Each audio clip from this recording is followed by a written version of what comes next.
नमस्कार प्रिय विद्यार्थियों, महर्षि गौतम सीनियर सेकेंडरी विद्यालय के डिजिटल प्लेटफॉर्म पर मैं आपका हार्दिक स्वागत करता हूं। आज हम कक्षा 9 विषय हिंदी, आज का हमारा जो प्रकरण है वो है वाक्य। जैसा हिंदी वर्णमाला में जब हम देखते हैं कि हिंदी वर्णमाला की सबसे छोटी इकाई जो होती है वो होता है वर्ण, और जब वर्ण आपस में मिलते हैं तो एक इकाई का निर्माण करते हैं। उस इकाई को हम शब्द कहते हैं, और जब शब्द आपस में मिलकर जिस इकाई का निर्माण करते हैं उसे हम वाक्य कहते हैं। तो आज हम जानेंगे कि वाक्य की परिभाषा क्या है, वाक्य के अंग कितने होते हैं और वाक्य के भेद क्या हैं। तो आइए जानते हैं हम।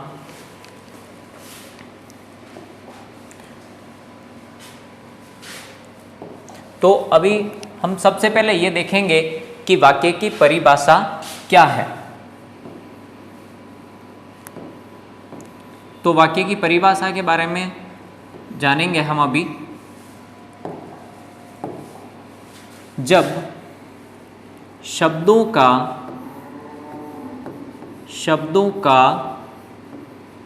सार्थक मेल, शब्दों का सार्थक मेल वाक्य कहलाता है। शब्दों का सार्थक मेल वाक्य कहलाता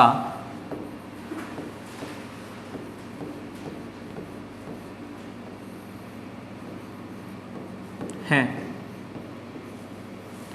तो मैंने यहाँ पर परिभाषा लिखी है कि शब्दों का सार्थक मेल वाक्य कहलाता है। तो यहाँ पर एक शब्द आया है सार्थक, यहाँ पर एक शब्द आया है सार्थक, जिसका अर्थ होता है अर्थ के साथ। जैसे कि मैं एक वाक्य लिखता हूँ यहाँ पर कि राम घर जाता है, राम घर जाता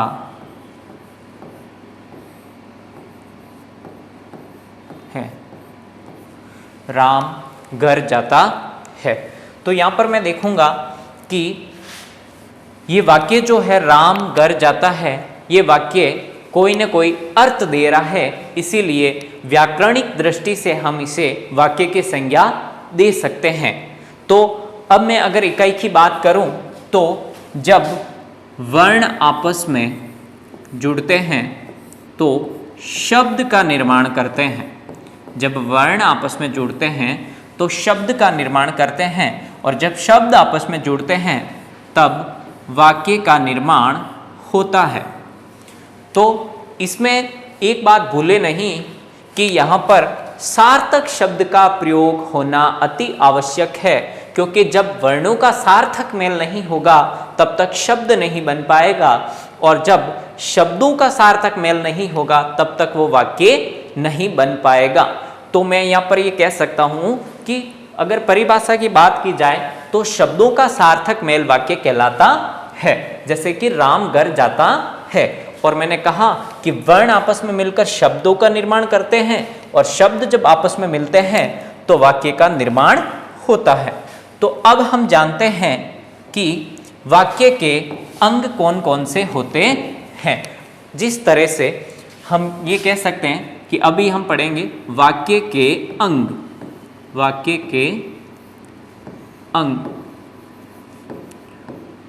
वाक्य के अंग। वाक्य के अंग की अगर बात करें तो जिस तरह से हमारा जो मानव शरीर है वो बहुत से अंगों से मिलकर बना हुआ है, कि हमारे शरीर में बहुत से अंग है तभी जाकर एक मानव शरीर का निर्माण होता है, उसी तरह वाक्य भी दो अंगों से मिलकर बना है, जिसमें से पहला अंग जो है वो है उद्देश्य, जिसे अपन बोल सकते हैं उद्देश्य, उद्देश्य।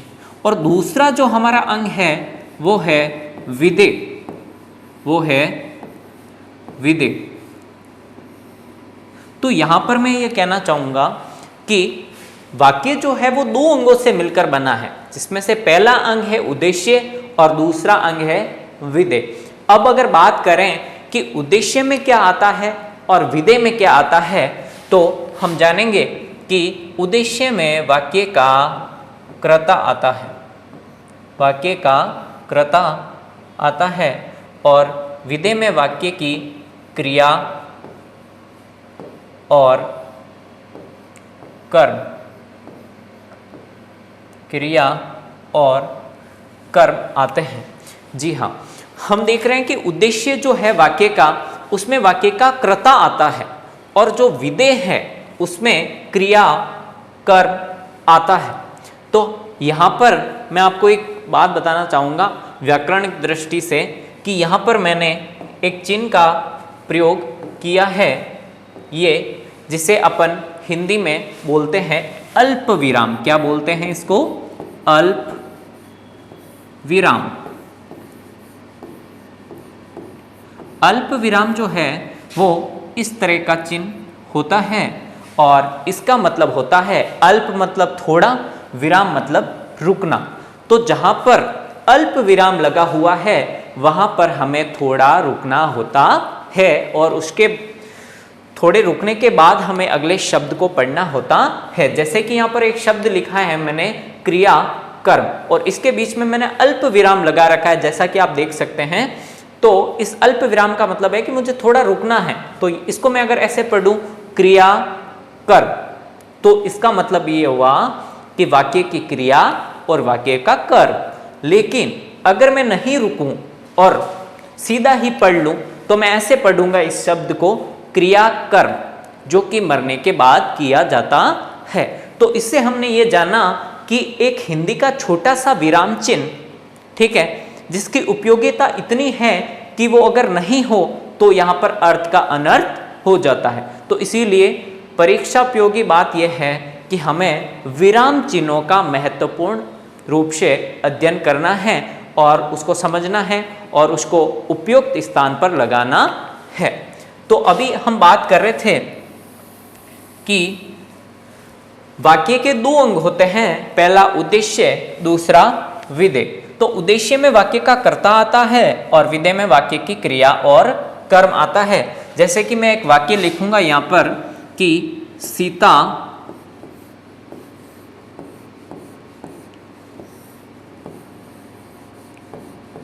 खाना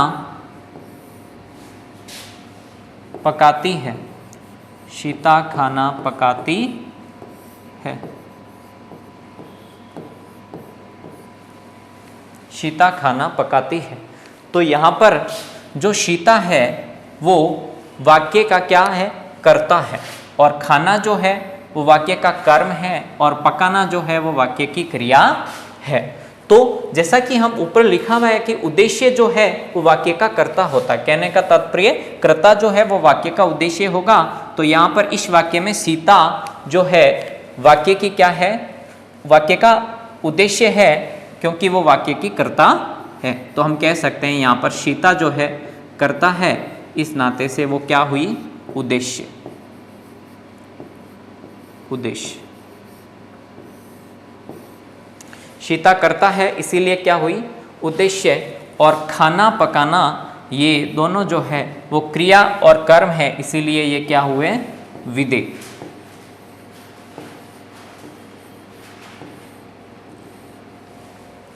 विधेय, ठीक है।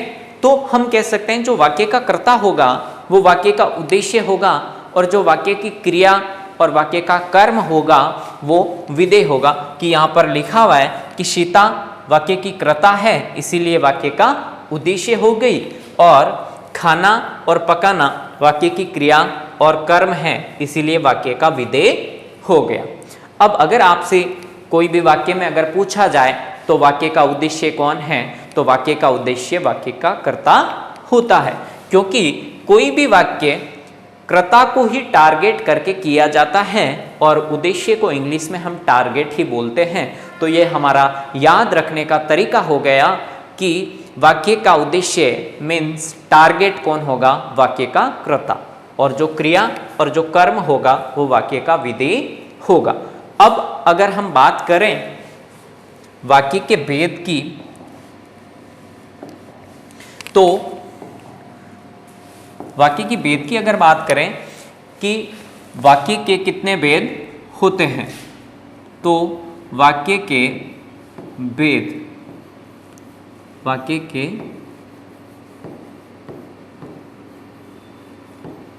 भेद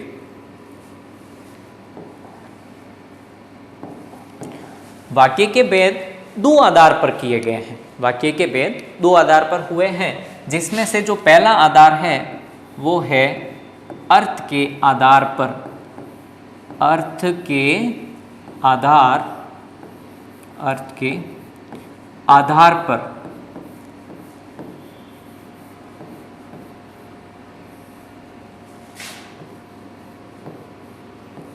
अर्थ के आधार पर, ठीक है। तो अर्थ के आधार पर अगर हम वाक्य भेद की बात करें तो अर्थ के आधार पर वाक्य के 8 भेद होते हैं। तो हम ये कह सकते हैं अर्थ के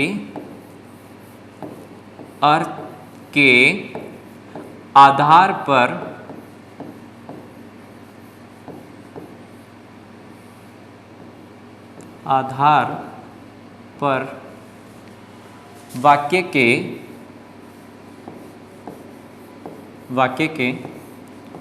8 भेद होते हैं। वाक्य के 8 भेद होते हैं।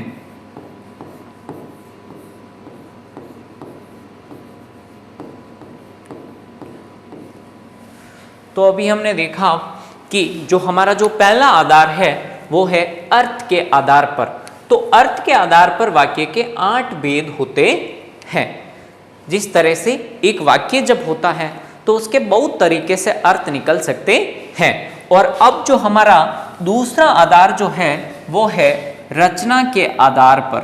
रचना के आधार पर, तो रचना को हम बनावट भी कह सकते हैं। हम यूं भी कह सकते हैं कि बनावट के आधार पर वाक्य भेद, रचना के आधार पर। तो रचना के आधार पर हम वाक्य भेद की बात करें तो रचना के आधार पर वाक्य के 3 भेद होते हैं। रचना के आधार पर वाक्य के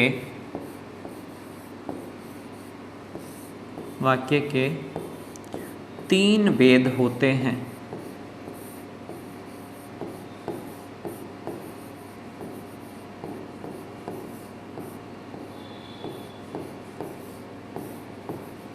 तीन भेद होते हैं।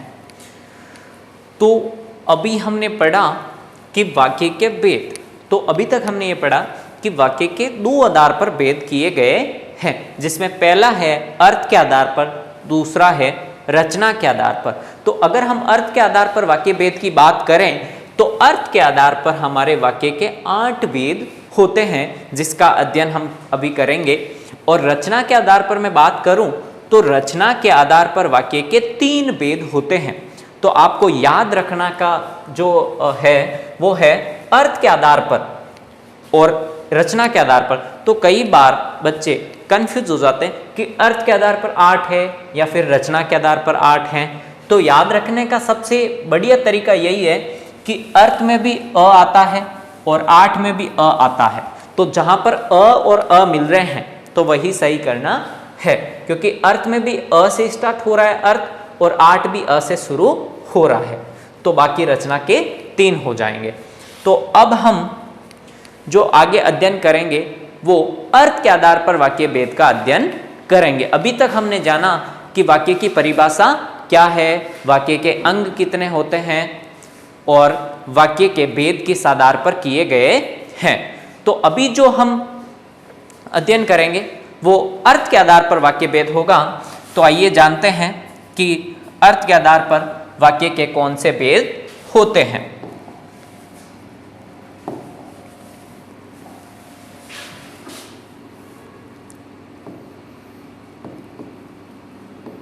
अर्थ के आधार पर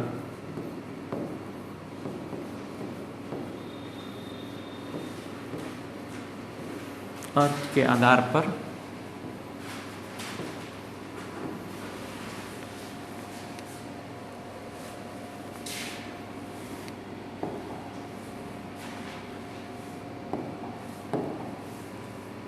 वाक्य भेद।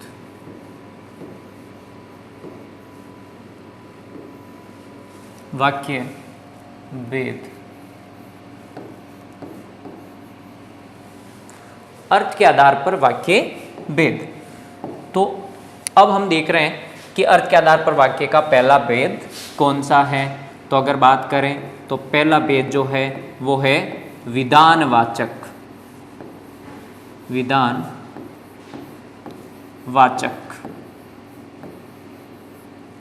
विधानवाचक के अर्थ की अगर बात करें तो इसका अर्थ होता है सीधा अर्थ। सीधा अर्थ।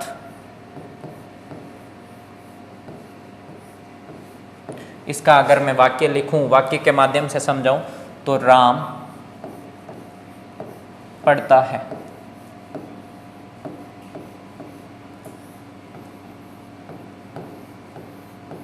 राम पढ़ता है। दूसरा अगर लिखूं मैं तो इच्छावाचक। दूसरा जो हमारा भेद है वो है इच्छावाचक, जिसका अर्थ होता है रुचि।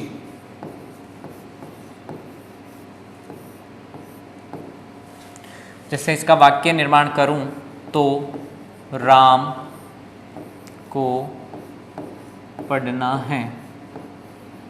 राम को पढ़ना है। अब अगला जो भेद है वो है निषेधवाचक।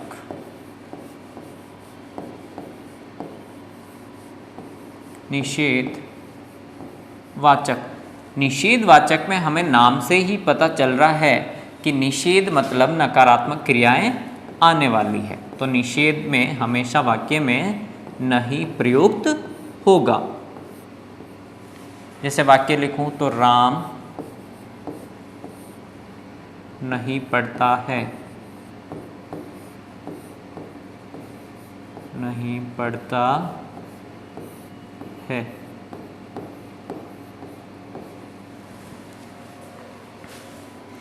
अब अगला जो मैं लिखूं वो है प्रश्नवाचक।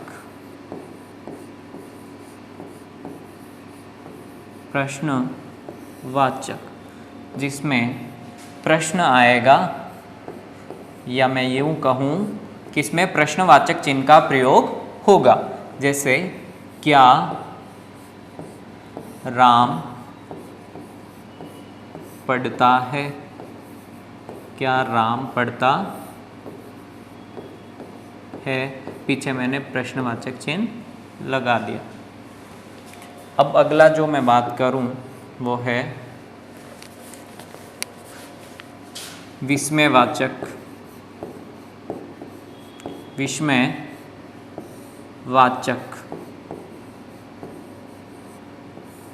जिसमें विस्मय होगा। विस्मय का भाव प्रकट होगा वहां पर। जैसे अरे वाह,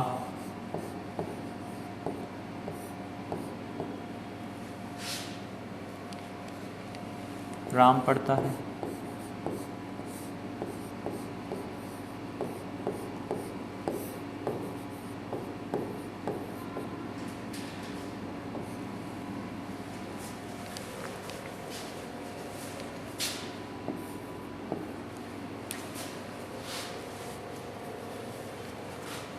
संदेहवाचक। अगला जो छठा भेद है हमारा वो है संदेहवाचक।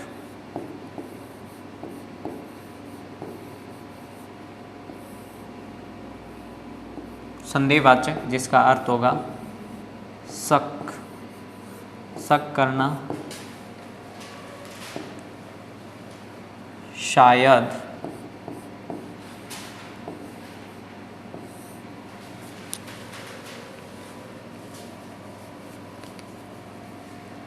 राम पढ़ता है। शायद राम पढ़ता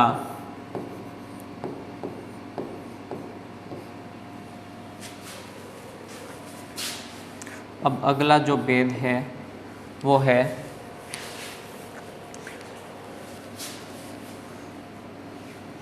अभी जैसे हम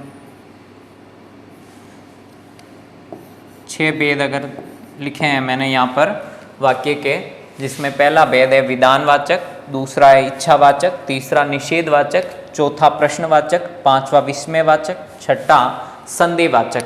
जिसके मैं अगर अर्थ की बात करूं तो यहाँ पर विधानवाचक का अर्थ जो है वो सीधा अर्थ, जब वाक्य में सीधा अर्थ निकले तो वो वाक्य विधानवाचक होता है। जैसे कि राम पढ़ता है, तो यहाँ पर ये जो वाक्य है राम पढ़ता है, इसमें ये जो वाक्य है मेरा वो क्या दे रहा है, साधारण अर्थ दे रहा है। तो अगला जो है भेद वो है इच्छावाचक। इच्छावाचक का अर्थ होता है रुचि, इच्छावाचक का अर्थ होता है रुचि। तो राम को पढ़ना है, इसका तात्पर्य ये है कि राम को पढ़ने में रुचि है। और अगला जो भेद है मेरा निषेधवाचक, निषेध का अर्थ ही होता है नहीं, जैसा कि यहाँ लिखा हुआ है निषेधवाचक अर्थ क्या होगा, नहीं, राम नहीं पढ़ता है। तो यहाँ पर राम नहीं पढ़ता है, जब वाक्य में ये नहीं आया हुआ है तो ऐसे हम कह सकते हैं कि जहाँ पर भी नहीं आएगा वो निषेधवाचक वाक्य कहलाएगा। और अगला जो है वो है प्रश्नवाचक। तो इसमें जो प्रश्न पूछा जाएगा, क्या राम पढ़ता है, तो जैसे हम कह सकते हैं कि प्रश्नवाचक जो वाक्य हैं, प्रश्नवाचक जो प्रश्न पूछने में काम आते हैं, क्या राम पढ़ता है। तो अगर पूछा जाए कि भाई प्रश्नवाचक वाक्य की पहचान कैसे होती है, तो हम कह सकते हैं कि क्या, क्यों, कैसे, कब, कहाँ, ये जब भी आए तो वहाँ पर प्रश्नवाचक वाक्य होता है। लेकिन ऐसा नहीं है, जहाँ पर प्रश्नवाचक चिन्ह होगा वहीं पर प्रश्नवाचक वाक्य होगा। अगला है विस्मयवाचक, जिसे का हिंदी में अर्थ है विस्मय, मतलब आश्चर्य। अरे वाह राम पढ़ता है, तो इसमें जो है मुझे आश्चर्य हो रहा है कि अरे वाह राम पढ़ता है। ये जो भेद है हमारा विस्मयवाचक, विस्मय हो रहा है। अगला है मेरा भेद संदेहवाचक। संदेहवाचक में क्या हो रहा है, संदेहवाचक में संदेह है, मुझे शक है, शायद राम पढ़ता है, तो इसमें मुझे राम पढ़ने का संदेह है, मुझे विश्वास नहीं हो रहा है कि राम पढ़ रहा है, इसीलिए मैंने एक शब्द का प्रयोग किया है शायद, जिससे हमें ये पता चल रहा है कि यहाँ पर मुझे संदेह है।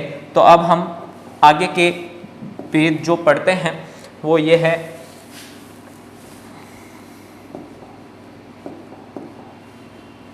अगला जो हमारा 7वां भेद है वो है आज्ञावाचक। आज्ञावाचक,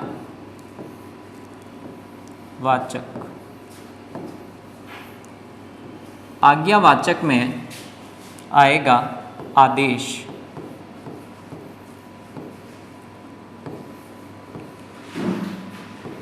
इसका अगर मैं वाक्य निर्माण करूं तो लिखूंगा कि राम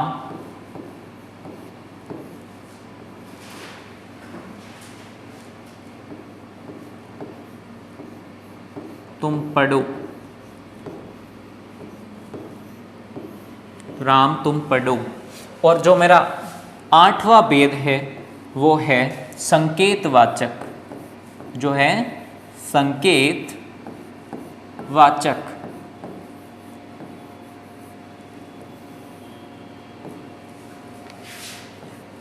जिसमें संकेत होगा, संकेत में मैं लिखूंगा यह वही राम है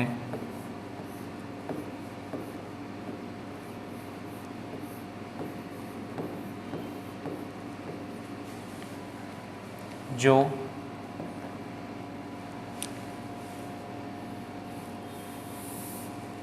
संकेतवाचक का अगर मैं वाक्य बनाऊं तो यह वही राम है जो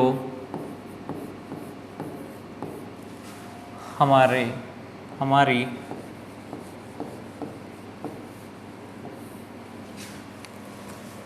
स्कूल में पढ़ता है। जो हमारे स्कूल में पढ़ता है, जो हमारे स्कूल में पढ़ता है।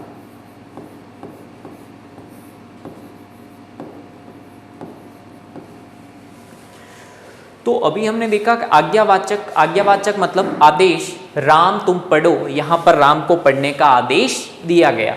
और जो संकेतवाचक है, जिसमें संकेत मतलब इशारा करके बताना, तो यहां पर ये वही राम है जो हमारे स्कूल में पढ़ता है, ये वही राम है जो हमारे स्कूल में पढ़ता है। तो यहां पर मैं संकेत करके मैंने बताया कि ये वही राम है, बिना संकेत के ये वाक्य जो है वो अर्थ नहीं दे रहा है। तो आज हमने अर्थ के आधार पर वाक्य के 8 भेद पढ़े हैं, और हम अगली क्लास में रचना के आधार पर वाक्य भेद का अध्ययन करेंगे। और तब तक मैं आपसे मैं अनुरोध करूंगा आपसे कि आप इसका अभ्यास करें, और वाक्य के अर्थ के आधार पर जो भी मैंने पढ़ाया है उसको एक बार आप नोट करके उसका अभ्यास करें, और रचना के आधार पर जो है वो हम आगे की क्लास में पढ़ेंगे। धन्यवाद।